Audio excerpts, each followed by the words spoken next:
Pasca reformasi, Indonesia bertransformasi. Kesejahteraan rakyat menjadi pekerjaan besar yang harus dituntaskan. Pelan tapi pasti, sistem jaminan sosial yang berkeadilan semakin disempurnakan bagi seluruh rakyat Indonesia. Inilah catatan Dewan Pengawas masa jabatan 2016 hingga 2021 dalam mengawal kinerja BPJS Kesehatan.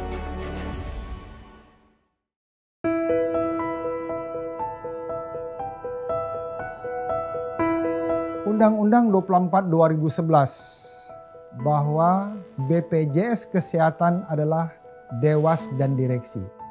Kalau kita bisa umpamakan, dewas dan direksi ini adalah seperti suami istri.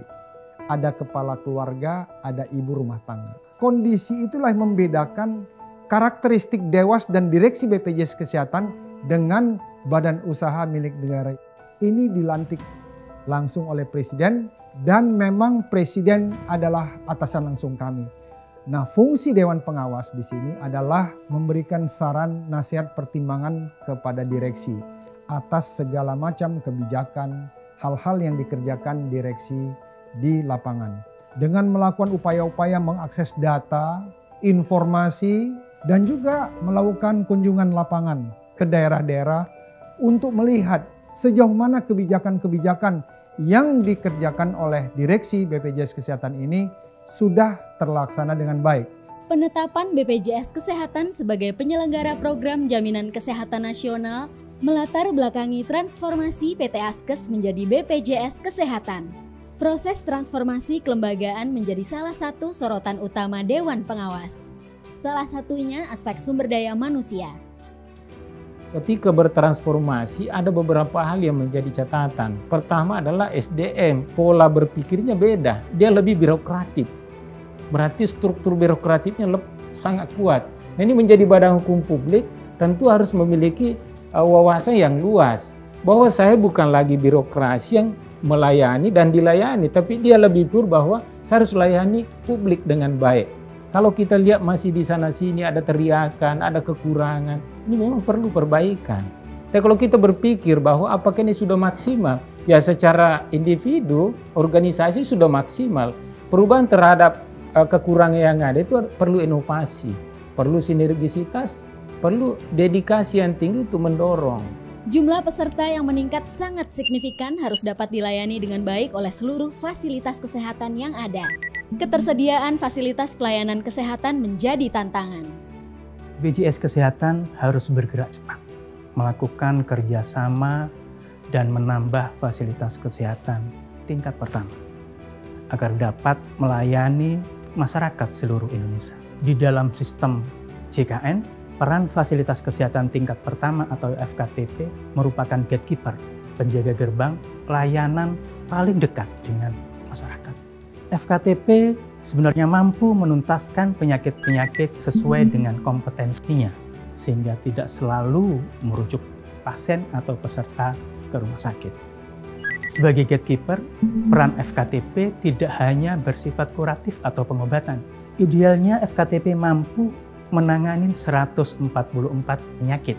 Selain itu, FKTP juga berperan dalam pelayanan promotif preventif seperti penyuluhan kesehatan, penyuluhan perilaku hidup sehat dan bersih, serta upaya-upaya lain agar penyakit kronis menjadi terkontrol, tidak mengalami komplikasi. Target yang tidak main-main yaitu menjadikan seluruh rakyat Indonesia sebagai peserta program jaminan kesehatan nasional, menuntut BPJS Kesehatan untuk mampu bekerja sama dengan seluruh pemerintah daerah yang ada. Tantangannya, bagaimana agar rakyat Indonesia yang tersebar di lebih dari 16.000 pulau bisa mendapatkan akses dan mutu layanan kesehatan yang terstandar dalam program jaminan kesehatan nasional.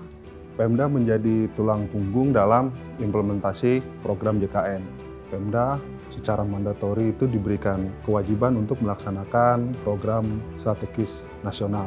Ada 3 peran dan tanggung jawab besar pemerintahan daerah di dalam implementasi program JKN itu sendiri. Yang pertama adalah dalam aspek perluasan kepesertaan, kemudian yang kedua adalah di dalam peningkatan kualitas pelayanan kesehatan, dan yang terakhir adalah dalam aspek pengawasan atau pembinaan dan kepatuhan. Per September 2020, dari 514 kabupaten dan kota madya yang ada di Indonesia, 505 itu telah berintegrasi dengan program JKN.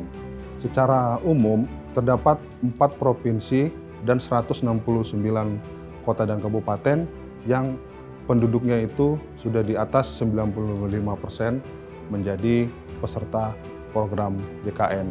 Nah, di dalam melaksanakan kegiatan ini, semua proses kegiatan-kegiatan jaminan kesehatan nasional ini terpusat oleh BPJS Kesehatan. Oleh karena itu memang dibutuhkan koordinasi pemerintah pusat, pemerintah daerah, agar semua sinkronisasi bisnis proses BPJS Kesehatan ini dapat terlaksana dengan baik. Penyelenggaraan Jaminan Kesehatan Nasional oleh BPJS Kesehatan mendapat respon masyarakat dalam bentuk antusiasme yang tinggi. Jumlah peserta naik secara drastis sejalan dengan tingginya angka kunjungan ke kantor cabang dan fasilitas kesehatan. Data yang komprehensif berdampak pada semakin banyaknya data yang harus dikelola dengan baik untuk digunakan sebagai bahan pengambilan keputusan demi upaya peningkatan kualitas layanan yang efektif dan efisien. Saat ini pesertanya sudah 223 juta peserta dengan jumlah kunjungan per hari sekitar 1 juta. Bisa dibayangkan berapa banyak data yang harus dikelola BPJS. Untuk itu tentunya BPJS harus mengelola database yang betul-betul handal atau orang sekarang bilang big data. Kalau kita mengelola data tentunya ada beberapa aspek. Pertama dari sisi aspek integritas data atau validitas data. Yang kedua adalah keamanan data. Yang ketiga adalah bagaimana data itu mudah diakses. Itu 3 hal tersebut. Kemudahan akses ini tentunya sangat tergantung dari bagaimana teknologi atau bagaimana kebijakan kita di dalam menyusun atau membangun database yang ada. BPJS terus mengupayakan peningkatan diantaranya dengan membangun sistem berbasis online seperti aplikasi mobile JKN sehingga peserta mendapatkan nomor antrian elektronik, tidak perlu mengantri terlalu lama. Layanan rumah sakit juga menjadi lebih transparan karena peserta bisa mengecek ketersediaan tempat tidur, bisa melihat jadwal operasi dan sebagainya. Di sisi lain, apabila kita melihat tingkat kepuasan fasilitas kesehatan yang bekerja sama dengan BPJS Kesehatan, ada angka-angka yang menunjukkan perbaikan.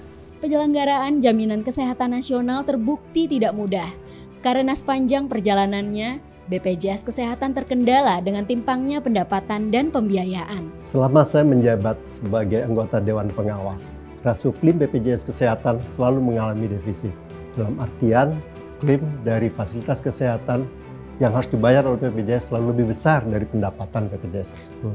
Padahal kalau kita lihat setiap tahun pendapatan BPJS mencapai puluhan triliun, bahkan mencapai 100 triliun. Itu bukan angka kecil. Tapi dibandingkan dengan pengeluaran untuk membayar klaim dari Vaskes, pendapatan sebesar itu masih kurang. Ada alasan kenapa BPJS defisit. Hal ini disebabkan pertama, orang Indonesia belum mendaftar sebagai peserta. Kedua, tarif iuran masih belum sesuai dengan perhitungan aktuaria. Ketiga, manfaat yang diberikan JKN KIS untuk peserta sangat besar dibandingkan dengan tarif iurannya, di mana semua penyakit tanpa terbatas di-cover oleh JKN KIS. Di dunia ini tidak ada asuransi sosial yang memberikan manfaat sebesar yang diberikan JKN KIS pada pesertanya. Jadi defisit adalah hal yang tidak terhindar mengingat kondisi tersebut. BPJS sudah mengubah sistem verifikasi tagihan. Di tahun 2020 terjadi pandemi COVID-19. Pandemi ini adalah fenomena yang tidak dapat diduga sebelumnya. Dan ternyata pandemi membuat banyak orang takut pergi ke rumah sakit. Sehingga klaim dari rumah sakit berkurang. Dan BPJS mengalami surplus di tahun 2020 ini. Kalau dari yang kami awasi selama ini dalam 1 atau 2 tahun ke depan, kalau kendali biaya ketat dijalankan oleh BPJS dan besar iuran setiap 2 tahun diperbaharui dengan kondisi keuangan saat ini, maka BPJS akan mengalami keadaan yang lebih baik dari tahun-tahun sebelumnya. Keberadaan peserta nonaktif terus membayangi BPJS Kesehatan bagaikan ancaman terhadap kesuksesan program. Jumlahnya yang terus meningkat menarik perhatian Dewan Pengawas. Dewan Pengawas mencermati di tahun 2017 terdapat peserta JKN yang nonaktif yang jumlahnya mencapai 10,2 juta peserta. Dari jumlah tersebut, sebanyak 9,9 juta peserta berasal dari kelompok mandiri. Peserta mandiri ini punya kecenderungan yang sangat unik. Mereka selalu on-off. Status kepesertaan mereka baru diaktifkan saat mereka sakit. Dewan Pengawas sudah memberikan saran, nasihat, dan pertimbangan pada direksi untuk meningkatkan upaya collecting di kelompok peserta mandiri tersebut. Tahun ini, selama masa pandemi COVID-19, jumlahnya bahkan meningkat mendekati 20 juta peserta nonaktif. BPJS Kesehatan tidak diperbolehkan oleh peraturan perundang-undangan untuk memberikan sanksi karena BPJS harus mempertimbangkan kemampuan dan ekonomi daripada peserta tersebut sendiri. Program Jaminan Kesehatan Nasional adalah bukti komitmen negara untuk hadir bagi rakyatnya. Apapun tantangan dan kesulitannya, program ini harus terus ada. Di organisasi manapun, tata kelola yang baik menjadi faktor penentu berhasil tidaknya organisasi mencapai tujuannya. Disadari tata kelola BPJS Kesehatan belum sempurna, masih terdapat permasalahan dalam implementasinya. BPJS harus menerapkan tata kelola yang baik. Tata kelola yang baik, alhamdulillah, sudah ditetapkan melalui Peraturan Presiden Nomor 25 Tahun 2020. Saat ini, pedoman tata kelola yang baik di BPJS Kesehatan telah ditandatangani Dewas dan Direksi dan sudah ditetapkan melalui Peraturan Direksi. Tata kelola baik ini mengatur seluruh aspek yang ada di dalam tugas dan fungsi BPJS Kesehatan. Kedudukan antar lembaga BPJS Kesehatan ini juga harus diperkuat. Bagaimana kedudukannya di kancah tanah air Republik ini. Kita harus bangga sebagai bangsa Indonesia. Kita mempunyai jaminan sosial nasional yang begitu besar, yang begitu hebat. Dengan azas kegotong royongan, yang sakit dibantu oleh yang sehat sesuai dengan jumlah kondisi penyakit yang ada. Ini adalah sesuatu azas yang sangat luar biasa yang betul-betul bersandikan, berprinsip kepada prinsip Pancasila yang kita anut.